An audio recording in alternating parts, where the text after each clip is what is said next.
ಒಂದು ಸಿನಿಮಾದ ಟ್ರೇಲರು ಥಿಯೇಟರ್ಗಳಿಗೆ ಬರುವಂತಹ ಪ್ರೇಕ್ಷಕ ಮಹಾಪ್ರಭುಗೆ ಯಾವಾಗಲೂ ಒಂದು ಇನ್ವಿಟೇಷನ್ ಕಾರ್ಡ್ ಆಗಿರುತ್ತೆ. ಹೌದು, ಕೇಡಿ ಚಿತ್ರದ ಟ್ರೇಲರ್ ರಿಲೀಸ್ ಆಗಿದೆ. ಮತ್ತೆ ಸ್ಯಾಂಡಲ್ವುಡ್ನಲ್ಲಿ ಒಂದು ಹೊಸ ಭರವಸೆಯ ಗಾಳಿ ಮೂಡ್ತಾ ಇದೆ. ಚಿತ್ರದ ಡೈಲಾಗ್ ರೈಟ್ರು ಕ್ರಾಂತಿ ಕುಮಾರ್ ಅವ್ರಿಗೆ ಬರ್ತಾ ಇರುವಂಥ ರೆಸ್ಪಾನ್ಸ್ಗಳು ನಮಗೆ ಆಚೆ ಇದ್ರೂ ಕೂಡ ಕಾಣಿಸ್ತಾ ಇತ್ತು. ಇವತ್ತು ನೇರವಾಗಿ ಸಿಕ್ಕಿದ್ದಾರೆ, ಮಾತಾಡಿಸ್ತಾ ಹೋಗ್ತೀನಿ. ಕ್ರಾಂತಿ ಅವರೇ, ಟ್ರೇಲರ್ ರಿಲೀಸ್ ಆದಮೇಲೆ ನಾವು ಬೇರೆ ಬೇರೆ ರೀತಿಯಾದಂಥ ರೆಸ್ಪಾನ್ಸ್ಗಳನ್ನು ನೋಡ್ತಾ ಇದ್ದೀವಿ. ಮುಖ್ಯವಾಗಿ ನಮಗೆ ಟ್ರೇಲರ್ ನೋಡೋವಾಗ ಅನಿಸಿದ್ದು, ಟ್ರೇಲರ್ ಲಾಂಚ್ನಲ್ಲಿ ಈ ಥರ ದೊಡ್ಡ ದೊಡ್ಡ ಕ್ಯಾನ್ವಾಸ್ನ ಸಿನಿಮಾಗಳು ಬಂದಾಗ ಮತ್ತೆ ಆ್ಯಕ್ಟಿವ್ ಆಗಿಬಿಡುತ್ತಲ್ಲ ಸಿನಿಮಾ ಇಂಡಸ್ಟ್ರಿ ಅಂತ, ಅದು ನಿಮ್ಮ ಗಮನಕ್ಕೆ ಬಂತಾ? ಅದು ಅನಿಸುತ್ತೆ ಸರ್. ಯಾಕಂದರೆ ಪ್ರತಿಯೊಬ್ಬ ಅಭಿಮಾನಿಗಳಾಗಿರ್ಬೋದು ಆ ಹೀರೋಗೋಸ್ಕರ ಕಾಯ್ತಾ ಇರ್ತಾರೆ. ಅವ್ರು ಕಾಯ್ತಾ ಇರೋ ಹೀರೋಗಳೆಲ್ಲ ಒಂದೇ ಸಿನಿಮಾದಲ್ಲಿ ಇದ್ದಾಗ ಅದು ಎಲ್ಲ ಫ್ಯಾನ್ಸು ಸೆಲೆಬ್ರೇಟ್ ಮಾಡೋದಕ್ಕೆ ವೆಯ್ಟ್ ಮಾಡ್ತಾ ಇರ್ತಾರಲ್ಲ, ಅದು ನಮ್ಮ ಸಿನಿಮಾದಲ್ಲಿ ಕಾಣ್ತಾ ಇದೆ. ಅದು ಮೇಲ್ನೋಟಕ್ಕೆ ಒಂದು ರಿವೆಂಜ್ ಡ್ರಾಮಾ ಅನಿಸುತ್ತೆ. ಕೇಡಿ ಒಂದು ದೊಡ್ಡ ಕ್ಯಾನ್ವಾಸ್ ಇದೆ, ಒಂದು ದೊಡ್ಡ ತಾರಾ ಬಳಗ ಇದೆ. ನೋಡೋವಾಗ ಖುಷಿಯಾಗುತ್ತೆ, ನಮ್ಮ ಕನ್ನಡದಲ್ಲಿ ಈ ಥರ ಪ್ರಾಜೆಕ್ಟ್ಗಳು ಬರ್ತಾ ಇದೆಯಲ್ಲ ಅಂತ. ಅವತ್ತು KGF, ಕಾಂತಾರ ಮಾಡಿದ ಮ್ಯಾಜಿಕ್ಕು ಮತ್ತೆ ಆಗಬೇಕು ಅನ್ನೋದು ನಮ್ಮ ಅಭಿಲಾಷೆ ಕೂಡ. ಟ್ರೇಲರ್ ನೋಡಾದ್ಮೇಲೆ ಆ ನಂಬಿಕೆಗಳು, ಆ ಆತ್ಮವಿಶ್ವಾಸಗಳು ಇನ್ನೂ ಎಷ್ಟರ ಮಟ್ಟಿಗೆ ಗಟ್ಟಿ ಆಯಿತು ನಿಮಗೆ? ನಮಗಿನ್ನೂ ಸ್ಟ್ರಾಂಗ್ ಆಗಿದೆ ಸರ್. ನಾವು ಕತೆ ಬರೆಯುವಾಗ ಯಾವ ಕಾನ್ಫಿಡೆನ್ಸಲ್ಲಿ ಇದ್ವೋ ನಾವು ಆಲ್ಮೋಸ್ಟ್ ನಾವು ಟೀಸರ್ ರಿಲೀಸ್ ಮಾಡಿದಾಗ, ಸಾಂಗ್ಸ್ ರಿಲೀಸ್ ಮಾಡಿದಾಗ, ಟ್ರೈಲರ್ ರಿಲೀಸ್ ಮಾಡಿದಾಗ ಆ ಕಾನ್ಫಿಡೆನ್ಸ್ ಇದೆ. ಯಾಕಂದರೆ KGFs ಒಂದು ಚಿನ್ನ ಈ ಮಣ್ಣಲ್ಲಿ ಚಿನ್ನ ಹುಟ್ಟಿದ ಕತೆ, ಕಾಂತಾರ ಈ ಮಣ್ಣಲ್ಲಿ ದೇವ್ರು ಹುಟ್ಟಿದ ಕತೆ. ಅವೆರಡು ಕತೆಯಿಂದನೂ ರಕ್ತ ಹರಿದಿರೋದು ಎಷ್ಟು ನಿಜನೋ ಅಂಥದ್ದೇ ಒಂದು ರಕ್ತ ಚರಿತ್ರೆ ಕೇಳಿ. ಜನ ತುಂಬ ಇಷ್ಟಪಡ್ತಾರೆ, ಒಪ್ಕೋತಾರೆ ಅನ್ನೋ ಒಂದು ನಂಬಿಕೆ ಇದೆ ಸರ್. ನೋಡಿ, ನಿಮ್ಮ ಪ್ರತಿಭೆ ಒಳಗಡೆ ಅಡಕವಾಗಿದ್ದು ಈಗ ನಿಧಾನವಾಗಿ ಚಿತ್ರರಂಗಕ್ಕೆ ಗೊತ್ತಾಗ್ತಾ ಇದೆ. ನೀವು ಟ್ರೇಲರ್ ಲಾಂಚ್ನಲ್ಲಿ ತುಂಬ ಚೆನ್ನಾಗಿ ಮಾತಾಡಿದ್ರಿ. ನೀವು ಎಲ್ಲರೂ ಹೊಗಳಿದ್ರು, ಕ್ರಾಂತಿ ಸೈಲೆಂಟ್ ಆಗಿರ್ತಾರೆ ಬಟ್ ಸ್ಟೇಜ್ ಮೇಲೆ ಅಷ್ಟು ಚೆನ್ನಾಗಿ ಮಾತಾಡಿದ್ರಲ್ಲ ಅಂತ.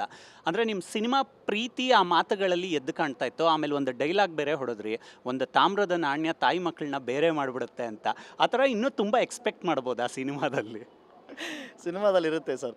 ಸ್ಟೇಜ್ ಮೇಲೆ ಏನು ಅಂತ ಅಂದರೆ, ಇಷ್ಟು ವರ್ಷ 3 ವರ್ಷ ಒಂದು ಕೆಲಸ ಮಾಡಿದ್ವಲ್ಲ, ಅದೊಂದು ಬಾಂಡಿಂಗು, ಬಾಂಧವ್ಯ ಏನಿರುತ್ತೆ ಅದಕ್ಕೊಂದು ಥ್ಯಾಂಕ್ಸ್ ಗಿವಿಂಗ್ ಥರ ಅದು ನಾನು ಮಾತಾಡಲೇಬೇಕಿತ್ತು.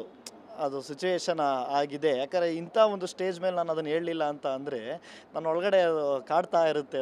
ಅದಕ್ಕೆ ಆ ಥರ ಮಾತಾಡಿದ್ದು. ಅದು ತುಂಬ ಜನ ನನಗೆ ಫೋನ್ ಮಾಡೋನು ಟ್ರೈಲರ್ ಬಗ್ಗೆ ಮಾತಾಡ್ತಾರೆ ಅಂದ್ಕೊಂಡ್ರೆ, ಈಗ ನೀನು ಸ್ಟೇಜ್ ಮೇಲೆ ಚೆನ್ನಾಗಿ ಮಾತಾಡಿದೆ ಮಗ ನೀನು, ಹಿಂಗೆ ಹಿಂಗೆ ಅಂತೆಲ್ಲ ಹೇಳ್ತಾರೆ. ತುಂಬ ಖುಷಿಯಾಗುತ್ತೆ ಸರ್. ಟ್ರೇಲರ್ ಕಂಟೆಂಟ್ ನೋಡಿದ್ಮೇಲೆ ಒಂದು ಮಾಸ್ ಅಪೀರಿಯನ್ಸ್ ಕಾಣಿಸ್ತಾ ಇದೆ, ಒಂದು ಮಾಸ್ ಪ್ರೆಸೆಂಟೇಷನ್ ಕಾಣಿಸ್ತಾ ಇದೆ. ನೀವು ಜೋಗಿ ಪ್ರೇಮ್ ಸರ್ ಜೊತೆ ಹೆಜ್ಜೆ ಹಾಕ್ಕೊಂಡು ಬಂದಿರೋರು ಇಷ್ಟು ವರ್ಷಗಳ ಕಾಲ. ಈ ಸಿನಿಮಾಗೂ ಒಂದು 4 ವರ್ಷದ ಜರ್ನಿ ಇದೆ.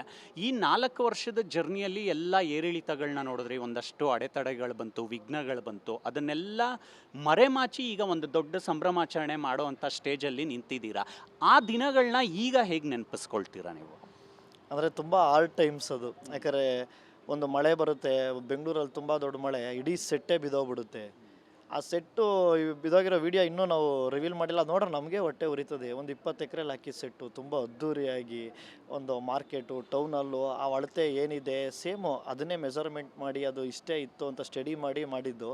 ಎಲ್ಲ ಸೆಟ್ಟು ಒಂದೇ ಸಲ ಬಿದ್ದಾಗ ಗಾಳಿ ಮಳೆಗೆ ನೋಡ್ತಿರೋ ನಮಗೆ ಕಣ್ಣಲ್ಲಿ ನೀರು ಬರೋದು, ಅಷ್ಟು ಎಮೋಷನ್ ಆಗೋದು. ಇವತ್ತು ಮತ್ತೆ ವಾಪಸ್ ಕಮ್ಬ್ಯಾಕ್ ಮಾಡಿದ್ದು ಅಂತಾರಲ್ಲ, ಆ ಥರ ಎಲ್ಲ ಸೆಟ್ನ ರೆಡಿ ಮಾಡಿ, ಸಿನಿಮಾನ ರೆಡಿ ಮಾಡಿ, ಎಲ್ಲ ಮ್ಯೂಸಿಕ್ ಎಲ್ಲ ಆಗಿ ಇವತ್ತು ಸಿನಿಮಾ ನೋಡಿದಾಗ ತುಂಬ ಖುಷಿ ಆಗುತ್ತೆ.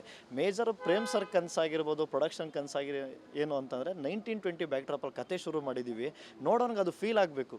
ಗುರು ನಾವು 1920 ಸಿನಿಮಾ ನೋಡ್ತಾ ಇದ್ದೀವಿ ಅಂತ ಅವ್ನಿಗೆ ಅನಿಸಿಲ್ಲ ಅಂತಾರೆ, ನಾವು ಏನು ಮಾಡಿದ್ರು ವೇಸ್ಟು. ಅದಕ್ಕೋಸ್ಕರ ಡಬಲ್ ಡೆಕ್ ಬಸ್ ಆಗಿರ್ಬೋದು, ಡಬಲ್ ಡೆಕ್ಕರು, ಅದು ಆಲ್ಮೋಸ್ಟ್ ನಾವೆಲ್ಲ ಕಡೆ ಹುಡುಕ್ತು, ನಮಗೆ ಸಿಗಲೇ ಇಲ್ಲ. ಅದು ಕೊನೆಗೆ ಆ ರೆಡಿ ಮಾಡೋರನ್ನ ಕರ್ಕೊಬಂದು ನಾವು ಸ್ಪಾಟಲ್ಲಿ ರೆಡಿ ಮಾಡಿಸಿದ್ದು. ಅವ್ರಿಗೆ ಏನೇನು ಕೊಡಬೇಕು ಎಕ್ವಿಪ್ಮೆಂಟ್ಸ್ ಎಲ್ಲ ಕೊಟ್ಬಿಟ್ಟು. ಅದು ತುಂಬ ಖುಷಿ ಇದೆ. ಇವತ್ತು ಈ ಸ್ಟೇಜಲ್ಲಿ ನಿಂತು ನಾವು ಮಾತಾಡ್ತಿದ್ದೀವಿ ಅಂತ ಅಂದರೆ ಎಲ್ಲ ತುಂಬ ಖುಷಿ ಇದೆ. ಧ್ರುವ ಸರ್ಜಾ ಅವರು ಮಾತಾಡುವಾಗ ಅನೇಕ ಬಾರಿ ನಿಮ್ಮ ಹೆಸರನ್ನು ಪ್ರಸ್ತಾಪ ಮಾಡ್ತಾರೆ. ಅದೊಂದು ಕೆಲಸದ ತೃಪ್ತಿ ಅಂತ ಹೇಳ್ಬೋದು.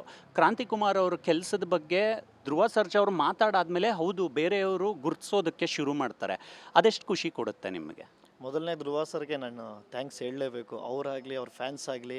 ಯಾಕಂದರೆ ಮೊದಲನೇ ಡೈಲಾಗು ಒಂದು ಟೀಸರಲ್ಲ ಟ್ರೈಲರಲ್ಲ, ಒಂದು ಕನ್ನಡ ರಾಜ್ಯೋತ್ಸವ ಕೋಲಾರಲ್ಲಿ ಫಂಕ್ಷನಲ್ಲಿ ಹೇಳಿದ್ದವರು.